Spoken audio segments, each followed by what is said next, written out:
ওমানের ব্যাটিং দেখে ফের আইসিসিকে অভিযোগ করলো পাকিস্তান। ইন্ডিয়া ওমানকে এত সুন্দর ব্যাটিং করতে দিয়েছে, আমাদেরকে আরো ব্যাটিং করতে দেয়নি।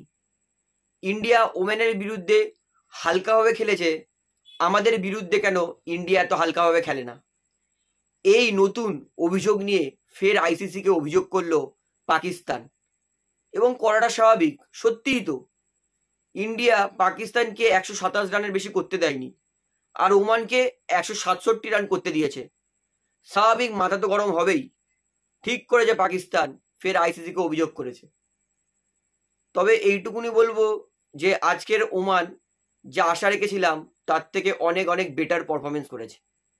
হতে পারে ইন্ডিয়া এই ম্যাচটাকে অতটা সিরিয়াসলি নেয়নি, হালকাই নিয়েছিল, এবং ইন্ডিয়া নিজের প্লেয়িং ইলেভেনে অনেক কিছু পরিবর্তন করেছিল। তিলক বর্মা, অভিষেক শর্মা, আর তার পাশাপাশি শিবম দুবেকে দিয়ে বোলিং করিয়েছিল। তবুও ওমানের থেকে যা আশা ছিল তার থেকে কিন্তু ওরা অনেক far far far better performance করেছে। এবং যেটা শুভমান গিলকে বোল্ড করেছে ফৈজল শাহ, সেটা তো মানে একটা বোলারের জন্য ড্রিম ডেলিভারি থাকে। এবং ফৈজল শাহ সারা জীবন মনে রাখবে যে আমি শুভমান গিলকে ওই বোলটা করেছিলাম। আউটস্ট্যান্ডিং। ভারতের জন্য যদি বলি, এই ম্যাচে পজিটিভ পাওয়াটা একটু ডিফিকাল্ট, কারণ ওমান তার থেকে ভারত অনেক অনেক বেস্ট টিম। এই মুহূর্তে বিশ্বের বেস্ট টিম ভারত, এতে কোনো সন্দেহ নেই। তবুও যেটা পজিটিভ সব থেকে বড়, সেটা হচ্ছে সঞ্জু স্যামসং ব্যাটিং পেয়েছে। 56 করেছে সঞ্জু স্যামসং।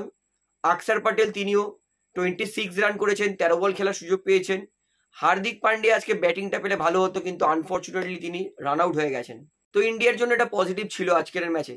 সবই ভালো হলো, কিন্তু একটাই মনে দুঃখ রয়ে গেল যে রিঙ্কু সিং তিনি সুযোগ পেলেন না।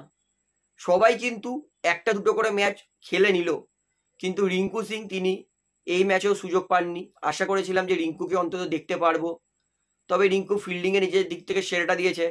তবে রিঙ্কুকে কিন্তু এই ম্যাচে সুযোগ দিতে পারতো তিলক বর্মার জায়গায়, আমি এটা মনে করি। তাছাড়া ওমান যা লড়াই করেছে ব্যাটিংয়ে, জিতেন্দার, কালিম এবং মির্জা। কালিম তো আউটস্ট্যান্ডিং খেলেছে 67, এবং মির্জা 51। এবং সত্যি বলতে কখনোই টেন্স হয়নি যে ইন্ডিয়া এই ম্যাচটা হেরে যেতে পারে। জানতাম এই ম্যাচটা ইন্ডিয়া জিতবে। ইন্ডিয়া একটু বেশি ক্যাজুয়াল খেলেছে, এবং সব থেকে বড় কথা ইন্ডিয়া বেশি এক্সপেরিমেন্ট করেছে। তবু আমি বলবো অবশ্যই ইন্ডিয়া ম্যাচটা জিততো, এটা সবাই জানতো।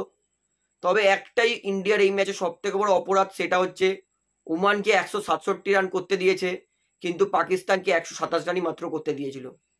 এবং অবশ্যই পাকিস্তান যেটা করছে আইসিসির কাছে গিয়ে, সেটা একদম সঠিক কাজই করেছে। অভিষেক শর্মা যতক্ষণ ব্যাটিং করবে ইন্ডিয়া ততক্ষণ রান করে যাবে। আমি আশা করব অভিষেক শর্মা যে 30 রান, 35 রান, 38 রানের ক্যামিও খেলছে, পাকিস্তানের বিরুদ্ধে যেন একটা বড়সড় রান করে।